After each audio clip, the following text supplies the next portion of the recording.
మా ఆంధ్రాకి కావాల్సింది ప్రత్యేక హోదా. మీరు తెచ్చే ప్యాకేజీలు కాదు.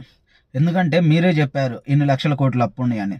బీజేపీ వాళ్ళు చెప్పారు, కూటమి ప్రభుత్వం చెప్పింది, బీజేపీ వాళ్ళు చెప్పారు, వైఎస్ఆర్సీపీ కూడా చెప్పింది అంతకుముందు ఇన్ని లక్షల కోట్ల అప్పు ఉన్నాయని. దాన్ని బట్టి చూస్తే మీరు ఏ ప్రాతిపదికన తీసుకుంటారో మాకైతే తెలియదు. అంటే ఆ ప్రత్యేక హోదా రావడానికి ఈ అర్హతలు కావాలి, ఆ అర్హతలు కావాలని అంటారు కదా.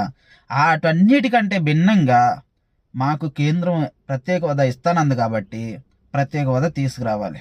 ఇంకొకటి ఏంటంటే అప్పుల్లో ఉందని మీరే చెప్తున్నప్పుడు మరి అప్పులు తీరాలంటే ఈ ప్యాకేజీలు గీకేజీలు సరిపోవు. ఎందుకంటే ఈ ప్యాకేజీలు తెచ్చుకుంటే అవి మీరు తినడానికే సరిపోతాయి. అదే ప్రత్యేక హోదా 15 సంవత్సరాలు వచ్చిందనుకో, ఏ గవర్నమెంట్ ఉన్నా సరే తర్వాత ఎప్పుడైనా సరే రాష్ట్రం అనేది బాగుపడతా ఉండేది. అందువలన మా ఆంధ్ర రాష్ట్రానికి కావాల్సింది ప్రత్యేక హోదా. మీ పనికి మాలిన ప్యాకేజీలు కాదు, ప్రత్యేక హోదా మా హక్కు.